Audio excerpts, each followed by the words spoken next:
It's going to take all the non-cognitive skills. All the non-cognitive skills to be great. You know, smart is good, all this stuff is good. That's all cognitive. How many people in your immediate environment, those people who are in your sacred circle, represent people who are on the same mission as you? Or do you have a bunch of people on your list who are not on the same mission as you, and those individuals are pulling you down? So one of the very best ways that you can develop the discipline of clear thinking is to sit in solitude for 30 to 60 minutes when you have a major problem or a major issue in your life. You've got to show up when everyone is behind you. And you've got to show up when it feels like everyone is against you. You've got to show up when you feel like you're winning. And you've got to show up when you feel like you're losing it's your time. And it's your turn, but you're going to have to be willing to. Endure the temporary struggle, you're going to have to be willing to. Deal with the negative chatter in your head because it's not going away. You've got to manage it, you've got to confront your fears, you've got to confront your doubts. Success is not going to be handed to you. Nobody owes you anything. But you owe everything you owe it to yourself to hang in there. When it gets hard, you owe it to yourself to get up every day and grind. It's the non-cognitive skills that set you apart from everybody else. And that's what it's all about. Talk to me about what it takes to be on one side of a door in Iraq or anywhere, knowing on the other side of the door people who are not afraid of you. They're ready for you to come in, and and they have guns, and you still have to breach that door. That's a great question. That's a very scary situation when you are on one side of the door and your mind is racing, because on the other side of that door, it could be no one. It could be 4 guys with 4 AK-47s. That door you're about to open could be booby-trapped. So once you open it, boom, your legs are gone. So there's 1,000 things you think about when you're the first guy, second guy, third guy. E.T., how do you do what you do? I have cut off the people who are not on the same mission with me, and yes, they are very upset, and yes, they said some nasty things about me, but guess what? I cut them off anyway, and I've surrounded myself with people who have the same values, who have the same mindset, and people who want to accomplish what I want to accomplish. It says every day in Africa, in the safari, a lion wakes up. Every single day in the safari, a lion wakes up, right? And every single day in the safari, a gazelle wakes up. I love it. I love it. It says, though, here's what's funny. It says that if you wake up and you're a gazelle, you realize if you're going to survive as a gazelle, if you're going to survive, you must outrun the slowest gazelle. Right? In your mind, you're thinking you got to outrun the fastest lion. That's not the truth. You just got to stay ahead of the slow gazelle. That's it. Right? So every single day when you wake up, whatever it is that you do professionally, you better make sure you're not in the back of the pack. You better be as close to the front. You don't have time to focus on what other people are saying. You don't have time to focus on what other people are doing. Experiencing a failure feels like a loss. It's not failure. It's your teacher is working for you behind the scenes, preparing you for your next win. There is no time like the present to fight for what belongs to your toughest moments are preparing you for your biggest victories. Go after what you want and expect to get it when you are serious about hitting your goals. You don't quit when it gets hard. I don't care how many times you try. Try again. I don't care how many times you've heard no. Ask again. I don't care how many times.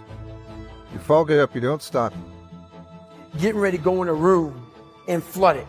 And that's why I talk about the warrior mentality. And that's why so many people are lost when I start talking. You have the right. You're lucky that you don't have to think like warriors think. You're very privileged. I chose this world to be a warrior. And I would choose it again if I came back to this world. But the mentality of a warrior is very different than normal mentality. You must be that person on that door, get ready to open it, thinking to yourself, if I die, so be it. The only way you can go in that door is knowing there's a great chance you're going to die. It's like being a SEAL. You train with live ammo. You jump out of an airplane. Everything you do, you could die. So to be a warrior, why people don't understand me, I'm glad you don't understand me. Merry Christmas. Good on you. Solitude has been discovered and rediscovered throughout all the history of man as the most powerful of all thinking tools. You see, if you can imagine a bucket of water with silt in it, and it's all churned up and you can't see anything, but if you leave the bucket of water to sit for a while, all the silt will drop to the bottom and the water will become perfectly clear. This is what happens for you in solitude.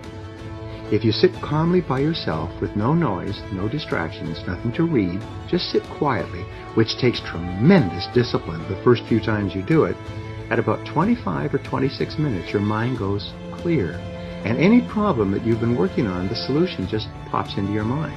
Any issue that you've been dealing with, the answer just comes to you. It's almost like a miracle. The good skier is 2 or 3 times as productive because he or she is better at the key task. So say, what's the most important thing I do? And get better at it. It's the most amazing thing. I gave a talk yesterday for business people, and I can speak for 8 hours. I often do full-day seminars. I had 12 minutes. So what I did is I took a whole series of ideas and I condensed them around 3 key ideas and 3 graphs, and did the whole thing in about 12 minutes. And they said it was one of the best talks they had ever given, because they just pick up the pace, they get really, really fast and cover the most important points. In your business, say, if I was really, really good at prospecting, well, then I would have far more better people to speak to. So therefore, I'm going to get really, really good at prospecting. Now, another way that you can get more done faster is to work with other people, is to do things together. When you practice solitude, you actually activate your superconscious mind and your intuition. And something that you've been having trouble with or wrestling with suddenly becomes clear and you know exactly what to do. Now here's the wonderful thing about solitude. Everybody who practices it will tell you it's incredible. And if you've never done it before, just practice it once. Sometime today, take 25, 30 minutes, take an hour if you can, and just sit quietly by yourself and allow your mind to calm. Sometimes it's called mind calming. And just allow yourself to calm down and think. And the most amazing things will happen. You'll start to make better decisions. You'll start to hear what is called the still small voice within. And the still small voice sometimes will shout at you so loudly you will be amazed. Now here's another way to think better. When you're dealing with any kind of a situation, write down every detail of the problem or situation. Take a sheet of paper, and the rule is think on paper, and write down every detail. How it happened, what's going on, the problems, the concerns, the cost, who's involved. Just write it down. When you get frustrated, you pursue for as long as it takes. So I have a question for you. Are you disciplined enough to keep going? Music. Can I tell you something? You ain't met the real you. Until you have to use your power, that's the real you. Many of you are like a superhero. Truth, we told you ought to rejoice, because you have love, power, joy, power, faith, power. You also have comeback power. What is comeback power? Comeback power is the ability to overcome any obstacle, challenge, or difficulty. You have this innate ability, this instinct on the inside. Come back from. Anything your human side quits everything quickly. Get people who cooperate. For instance, sometimes I will sign 100 books. But when I've agreed with a client that I'll autograph 100 books, then I have 2 people, my staff members. One sits on one side and they open the book forward, open to the signature page. And I quickly sign it and shove it to my right, and there's a second person there that takes the book and packs it. And so it goes bang, bang, bang, bang, bang, bang. I can get through 100 books in 10 minutes. Whereas if I did it myself, it would take me half an hour. So sometimes you can work with others. Another thing we talked about is bunch your tasks. Bunching your tasks means do a lot of, again, like signing books, sign all 100 books at once. Do all of your letters or proposals at once. Do all of your prospecting at once. Bunch your tasks. And another thing that you can do, and one of the greatest of all time savers, is to downsize, outsource, delegate, and eliminate low-value tasks. You start. Relationship on Monday, and did you quit it by Wednesday because y'all miscommunicate because you miss one text, and it's over. That's your human side.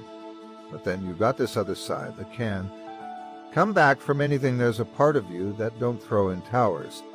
There's a party that never says die. There's a part of you that refuses to quit. There's a part of you that is long-suffering. There's a part of you that, when you get down for the count, they count up to 8, they can count to 9.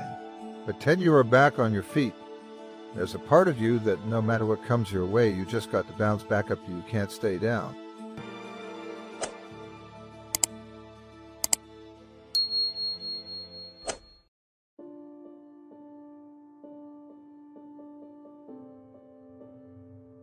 I realized that God always has a plan, and most of the times that if he slows you down because he wants you to think about some things. And so I had a lot of things to think about on my way here. And I want you to dive in with me for a minute, right? Because what's the true responsibility of leadership? What does that look like? The real responsibility of leadership. So there's three tiers that we're going to tap into. One of the greatest qualities that I truly believe leadership is all about is you must be selfless. Right now, selfless it's a couple of the things that you can make fit inside of it too. Because you have to be it's not about you.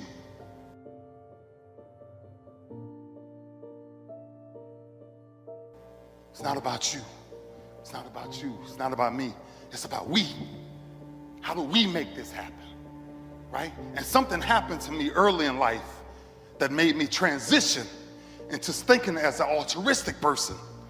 I wanted to figure out, I said, what's this thing? Like, Mom, I'm trying to figure out at 10 years old. I'm like, Mom, why my father ain't around? Like, what's going on? Then Mama grabbed me one day and she says to me, she says, baby, listen, I don't have time for you to be a child. I need you to be a young man right now. My mom sat me down, I'll never forget it. She taught me how to cook, clean, braid, fold, plait, iron, wash, scrub.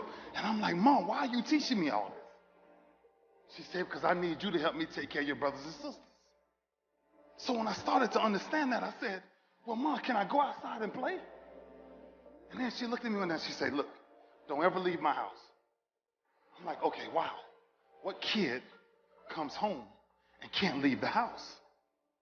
So then I started to become a very selfless person, because the only thing that mattered to me at that point in time was my brothers and sisters. Was figuring out a way. My mom worked 3 jobs. My mom was never home. My mom made it to 1985, my first football game ever, and she never made it to another one my entire career. So I became this person. I became this power that said, okay, Mama can't do it. Daddy ain't here. So it's up to me. So as a leader, very early, did I understand it then? Absolutely not. But did I understand what Mama said? Mama said, I need you not to be a kid, but to understand the roles of a young man. Our kids now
then there was a phone call. You got a phone call, right? And somebody said, hey, come and talk to us. Yeah, I moved to Beverly Hills. Because that's what you should do when you become successful. Yeah, right? when I get there, a friend of mine said, you've got to come and tell your story to my service club. You belong to the Rotary. And he said, if I arrange this breakfast meeting, I think our luncheon meeting, he said, would you come, just do a little 30-minute talk and tell your story? And he said, we'll call it Idaho Farm Boy Makes It to Beverly Hills. I said, okay, suits me. So I did this little talk, and evidently they enjoyed it. Before the day was over, I got a couple more invitations. You got to come talk to our service club, tell that same story, share those same ideas. That started me thinking about, really becoming involved in teaching and training. I'd done a lot of training and inspiring in my own entrepreneurial organizations, but not for the public. So I started doing these little talks for service clubs, and once in a while a high school class, college class, enjoying it very much. Then one day a man said to me, I've heard your talk now 2 or 3 times, and I've got this little company going. And he said, if you would come make a presentation, I'd be happy to pay you. And I thought, incredible. There's a job. Yeah. Could I really share my story and get paid? He said, I'll be happy to do it. Wow. So I did that. Then that led to another one and another one. Then later on the idea occurred, why not have some representatives out selling tickets to come and hear a public seminar. Yeah. And we finally put that together. And that was, all those many, many years ago. What was the culture like back then when you guys were out barnstorming America and really developing the whole personal development culture that now is so prominent in America? What was that like? It was exciting. Of course, I gave it all away. Huh. All those speeches I did in colleges, high schools, and for service clubs and so on, that was all free. Then when somebody offered to pay me, that put a whole new look on it. And then I began this process of creating something valuable enough to where someone would buy a ticket and go and listen. And those were exciting days. The first one I did for pay, I think I had about 45 or 50 participants that bought tickets. A lot of them were friends of mine that I'm sure bought because they were friends of mine, but there were some others that legitimately bought at the Beverly Hilton Hotel in Beverly Hills. And that first public seminar for people buying tickets, I think, was 1961 or 62. Developed to where I am now, traveling the world and telling my story and still sharing ideas. But it was a fantastic time. And I got my bag and I see my auntie answer the phone. She said, Inky, it's this coach on the phone. He want to talk to you. I said, is a basketball coach? She said, no, he's a new football coach at Crim. I'm like, all right, I'll give him a couple minutes. I get on the phone with him. He said, what you up to, man? I said, nothing, heading to basketball practice. He said, oh, you had the basketball practice? I said, yeah, man. He said, you don't want to play football no more? I said, no, I'm done with football. I said, I'm going to the NBA, be a point guard. He said, oh, I want you to go look on NBA rosters and see how many 5'9" point guards you see. Then he said, I want you to look on NFL rosters and tell me how many cornerbacks you see. That's 5'9", and you called me back. I went and worked out, ran a 40, did agility drills. We're walking off the field. He says to me, son, what college do you want to go to? I said, man, I just want to go D1. He said, no, you didn't hear me. What college do you want to go to? I said, man, I just want to go D1. He said, no, you didn't hear me. He said, what I'm trying to tell you is I'm willing to fight for you. Do you want it? He said, I know you're a warrior, but you got a warrior beside you. I'm willing to go just as far as you're willing to go. Do you want it? He said, or do you want to stay in that 2-bedroom home with 14 people? I just need to know, are you willing to fight for what you said you wanted? I said, I'm on board. Let's go. He said, if we go 1-9, I just need to know you're going to show up and give me everything you got. And if you show up and give me everything you got, I'm going to show up and I'm going to give you everything I got. So when I got my scholarship to Tennessee, the first person I went to was my high school coach. I grabbed him, I hugged him, I kissed him and told him I loved him. Coaches at every phase of my life, I was never anything special. I was always a kid that wanted to do well. I was always a kid that tried to stay out of trouble. I was always a kid that treated people right. But at every phase of my life, I had amazing people that came in and saw something in me when I couldn't see it in myself, and I knew they cared beyond anything else. In my first meeting with my host, they said, Inky, what's your plan? I said, man, I just want to come here, play about 3 years, and go to the NFL.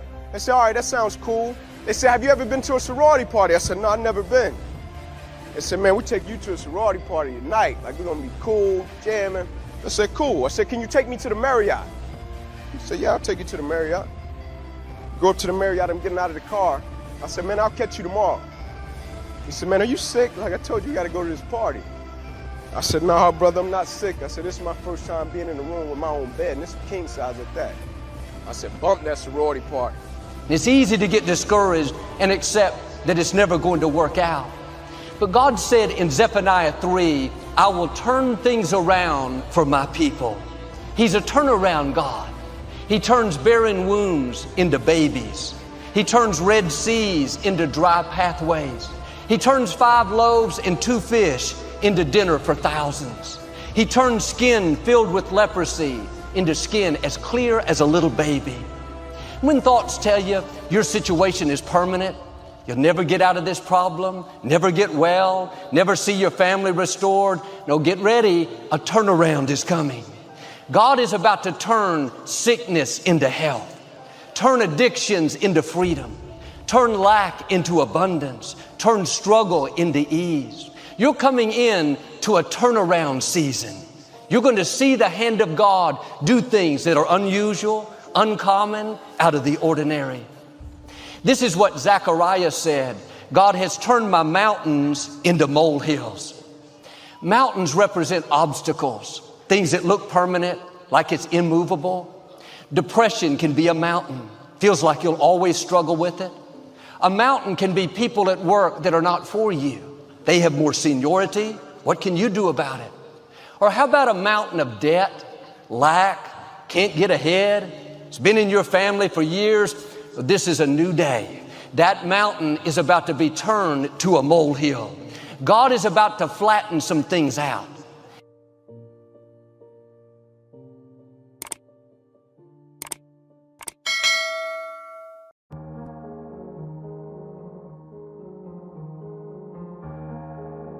In 2006, when my injury happened, a lot of people looked at my response and they thought it was something to be admired, right? But when I looked at the situation, the beauty of it, at a certain point in my life, I was like, God, what is this, right? At one point, the puzzle started to make sense. Man, it looks as if I'm gonna be a first-round draft pick. At cornerback, I'm calling my mother, hey, Mom, I'm going to the NFL, we'll never struggle again. And then I get on the other side of the injury, and it looks as if, like, God, what's up? It was as if God was saying, trust me, I got you. And I was like, I get that, God, but let me get the contract and then I'll trust you.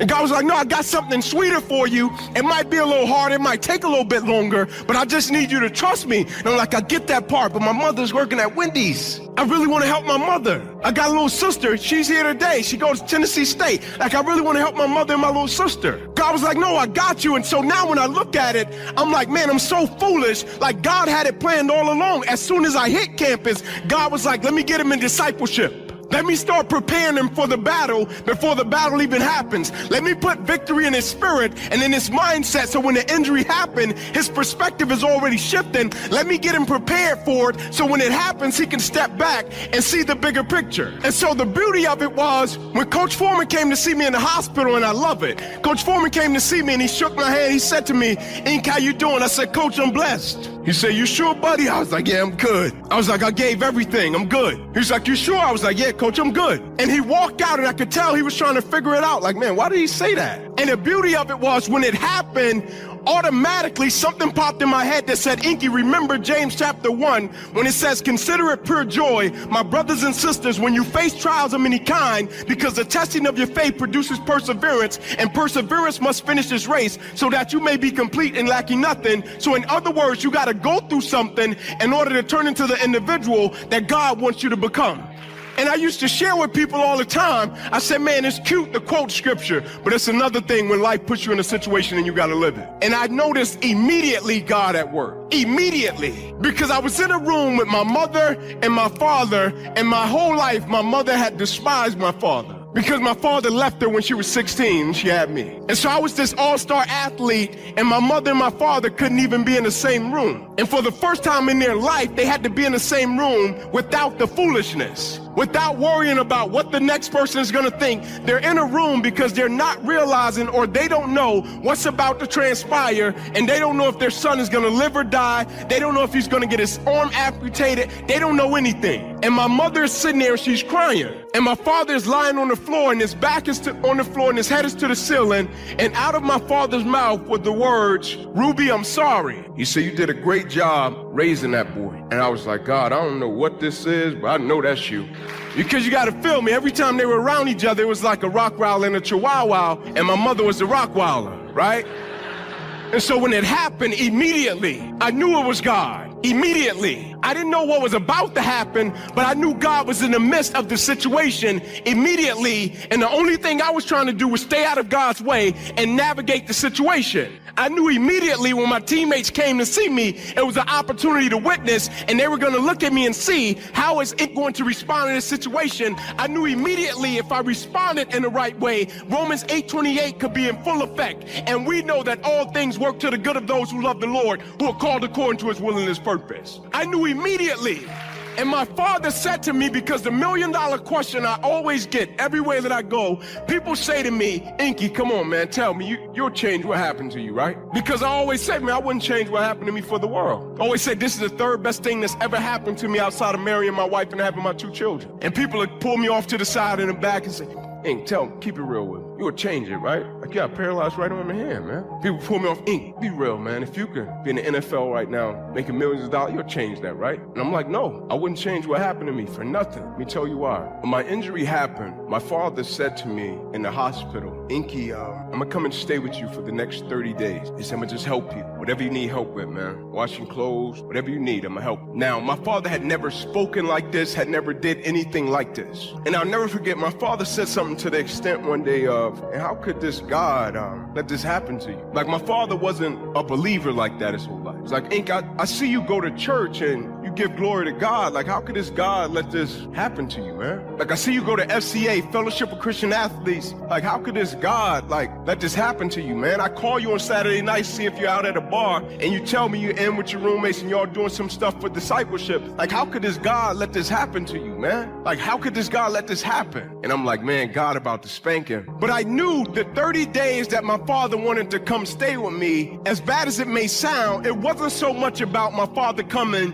and assisting, even though I know he wanted to assist, as much as it was about my father coming to say, let me see how he responds now. Like, I'm on the fence with my faith. My father at the time, I'm on the fence with my faith. People are talking about this God thing. I'm trying to figure it out. I really can't comprehend it. I see bad things happening to people that I consider to be good people. So let me try to figure it out. It's somebody I love, somebody I respect. Now they're going through an extreme level of opposition, and they've lost the thing that we both place our identity in. And so, yeah, I want to help him, but I really want to see how he's going to respond to the opposition. And he says he's a believer. Now I want to see if he's still going to pray at night. Now I want to see if he's still going to say, glory to God. Now I want to see if he's still going to say, hey, man, can you take me to Fellowship of Christian Athletes? I knew it. And my father would take me to Fellowship of Christian Athletes. He would drop me off, and he would say, I'll wait out here, Ink, I'll be waiting on you. He would take me to church, say, hey, Ink, I'll be waiting on you. He would go to rehab, and I would go to rehab. He would lay down on the table, and they would be putting heat packs on his back. And they would put the heat pack on, put the heat pack on, and I'll never forget, one day we're in the training room, and they're putting so many heat packs on his back that when they pulled the heat packs up, his back was completely raw. Because he was carrying a burden that wasn't his to carry in the first place. He was trying to carry opposition that wasn't his to carry in the first place, but because he had no connection, it's like Wi-Fi. He couldn't connect, so he didn't have anybody to give it to, and his ego was in full effect, edging God out. His ego was in full effect, and it was breaking him. Every single day, he went from 6'3", 250, to every single day his back got lower and lower. And every single night, the routine was the same. I would get on my knees, I would pray at the same time. And my father would get up and he would walk by Ramon Foster's room, 67375. And he would say, hey, big boy, you good? Ramon would say, I'm good, Pop. He'd walk by my room, he would say, Ink, you good? I would say, yes, sir, I'm good. He said, all right, good night. Every single night, on the 29th day, my number was 29. My favorite Bible verse is Jeremiah 29:11. For I know the plans I have for you, declares the Lord. Plans to prosper you and not to harm you. Plans to give you hope in the future. On the 29th day, the day before my father was scheduled to leave, I hear my father, hey, big boy, you good? Ramon says, I'm good, Pop. He walks by my room. I'm on my knees on the side of my bed, getting ready to pray. I say, Ink, you good? I say, yes, sir, I'm good. He goes to walk off and he comes back. He steps in. He says, hey, Ink. I say, yes, sir. He said, you know that God you pray to? Yep. So you know that God you go to discipleship, FCA about? I said, yes, sir. You know that God I take you to church about? Yep. He said, if that God can help you handle this situation the way you handling it, he said, son, I want to give my life right.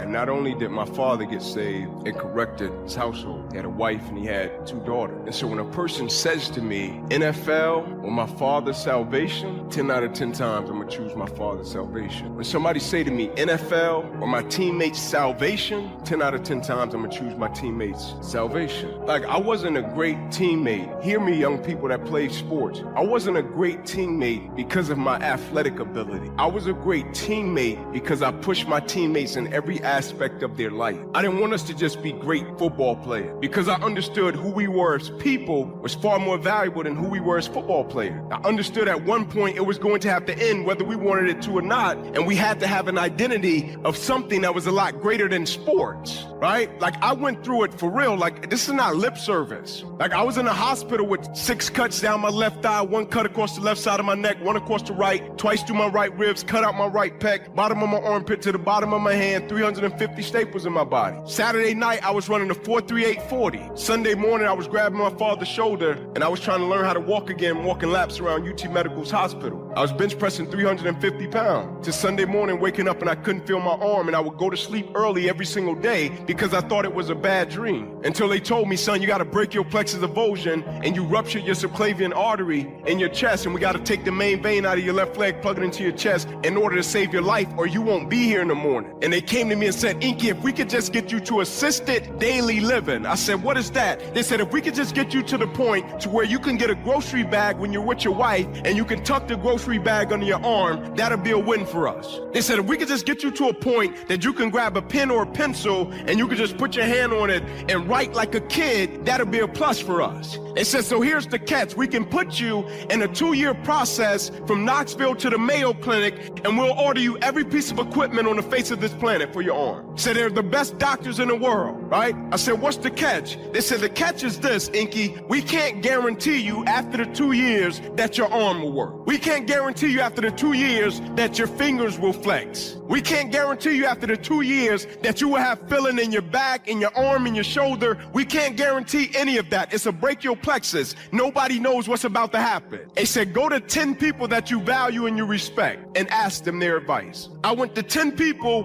I said, listen, man, here's the situation. What do you think? All 10 told me, Inky, don't do it. And I understood it. They cared about me. They loved me. I said, why? They said, they can't guarantee you that your arm will work. Why will you go through that? They said, they can't guarantee you all of this equipment is going to help you. Why would you go through that? And I remember responding to him in the fact of, man, I thought courage was the ability to start something without any guarantee of success. I thought courage was the ability to embrace a process and eliminate the reward. I said, so I get that, but I'm going to do it. And I started down the path to do it. And I'm an energetic guy. I'm a passionate guy, right? And so one day they would have an arm skateboard for me. I would get on the arm skateboard, do the exercises. I would jump up off the table, go to the PT, and I would say, JD, what you got for me, man? And he would say, ain't come back tomorrow. The next day they would have some contraption, some type of balloon contraption. I'll get on it. I'll do it. I'll get up off the table. JD, what you got for me, man? Come back tomorrow. It's almost 2 years. Until one day I get up off the table after exercise. I go over to JD and I say, JD, what you got for me, man? And JD walks off. And I jog over to him and I remember grabbing his shoulder and I started to turn him around. And when he turned around, he was crying. And he said to me, Ink, I'm sorry to tell you, but you will probably never be able to use that arm or that hand another day for the rest of your life. And I said to him, physically. He said, what you mean physically? I said, physically, my right hook is out of commission. I said, physically, JD, I can't do some of the things I want to do. Now, let's talk about content, because no matter what you're doing in this room, you're gonna have to produce it to achieve what you want. The problem is, there's a lot of ways to produce content. One of the biggest issues that I'm excited to address here is in a world where Instagram does extremely well, or YouTube, people think pictures and videos are the only way to go. I'm here to tell you that two of the places I'm most excited about are the written word and audio. If you are not comfortable taking tons of pictures and videos, you immediately have to make a decision here today. Are you a good writer? And if you are, I have a lot of good news for you. I'll go to that in a minute. Or two, if you like to talk, however you're uncomfortable with video, I couldn't be, back to your clapping, more passionate about the last 6 months in Indonesia. The consumption of podcasting in this country is exploding. The unbelievable ease to produce a podcast and distribute it in 2019 is remarkable. There's an app I've been talking about a long time. It just got bought by Spotify called Anchor. It's called Anchor. You can download on your phone. You literally record on your phone. You press 2 more buttons and it puts it all over to the different podcasts. No friction. You could be doing it right now. So the excuse of I don't know how to do it, or how do I produce it, or do I have to go to the radio station, and how do I do nothing. Cost of entry 0. Friction 0. Literally, all you have to do is Google, how do I use Anchor, or download it. I highly recommend, if you have something to say about some category, I highly recommend getting very serious about podcasts, because I believe that audio over the next decade is going to be one of the biggest ways we consume, because we don't like wasting time. Humans love efficiency, and audio saves time. Audio is exploding and will continue to explode, and I highly recommend you look at it seriously. Another thing that's interesting to me is actually a little tidbit I don't share very often, but I always say, watch what I do, not what I say. When I looked at the hashtag or the comments for this conference, I looked at a bunch of accounts. The number one mistake I believe people are doing on Instagram right now is not leaving enough written copy. If you look at my posts, when I post a picture or video on Instagram, I write a lot of copy. I don't do that for my health. I don't like wasting 3 minutes. I do it because it matters. So I know a lot of you are trying to build your Instagram. One of the best tidbits I can give you is please start adding 2, 3, 4, 5, 6, 7 sentences to your post. Add context, add clarity, add a little story. You will see substantial returns. Speaking of written, how many people here are on LinkedIn? Raise your hands. Quite a few. If you're paying attention to me, you might have noticed, literally, I've talked about LinkedIn more in the last 4 months than I have in the last 7 years. LinkedIn's content, business, it's business. And even if you're a fitness influencer, there's a way to do business content. Write an article, 6 things a traveling business woman and man can do when they're in a hotel room. So you can always make your content fit. LinkedIn organic reach on content is very high, very high. I highly recommend everybody here get serious about their LinkedIn. I know a lot of you haven't signed in 3 years, 4 years. The LinkedIn that many of us grew up with was just to get a job. It is now about business content. And I believe whether, again, you sell rugs or sneakers or wine, there's a way to write content for LinkedIn. Remember, the mindset of the person on LinkedIn is business. So you have to consider that it's different than Instagram, right? LinkedIn is your office. Instagram is the club, you know?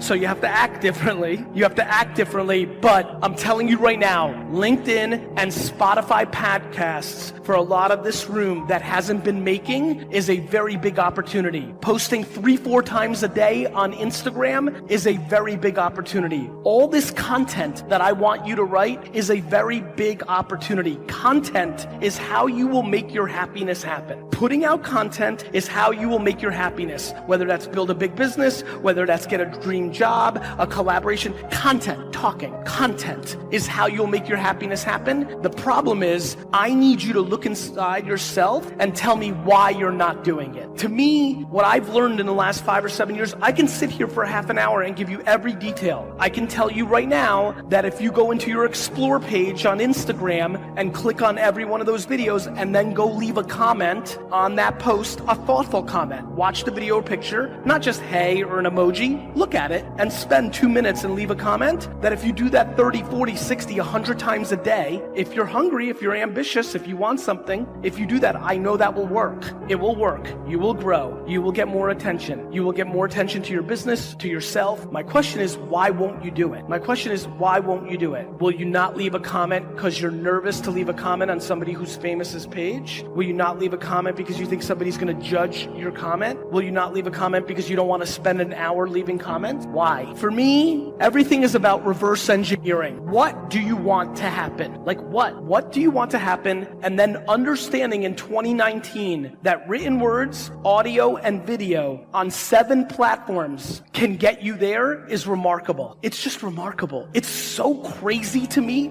I'm sitting here listening as I'm talking, and I'm literally blown away that I believe it. I mean it. I'm shocked that we are now living at a time where the internet is at scale. The apps that dominate the culture are free. You could literally walk out of here right now and start the process of changing the course of your life if you want. And literally the only thing left now, because the excuse of money and time is over. That's amazing. The fact that money and time have been subsidized by the internet because you can lay in bed and do it at 11 p.m. if you want, and the cost is zero. You don't have to buy a store and open it, like zero. It eliminates all your excuses. And now the question is, why not? Why are you not? And so I'm very passionate of getting this room today to start thinking about what they want to be doing and how and where and why. I'm breaking it down into audio, written word, videos, and pictures. You know what the 5 or 6 platforms are. Now it just becomes the match to get it started. And more importantly, and the biggest thing that I fear, will the group have enough patience to see the results? I was on Twitter from 2007 to 2011, and I replied to every single person that tweeted at me. And in the beginning, because nobody knew who I was, I went to Twitter search and I searched the word wine and other wine terms, found people talking about it, jumped into the conversation, and left good information. I did that for 7 to 8 hours a day for 4 years before anybody gave a fuck about who I was. Let me say that slowly one more time. For 7 to 8 hours a day, for 4 years, I would go to Twitter search wine terms, jump into them, and give information for 4 years before anybody gave a fuck who I was. Now I get DMs from people saying, in 3 weeks, I'll get a DM from somebody here saying, Gary, saw you in Jakarta. It was awesome. I started doing stuff. I'm not getting any traction. I reply, that's nice, Mario. You've been doing it for 3 fucking weeks.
you.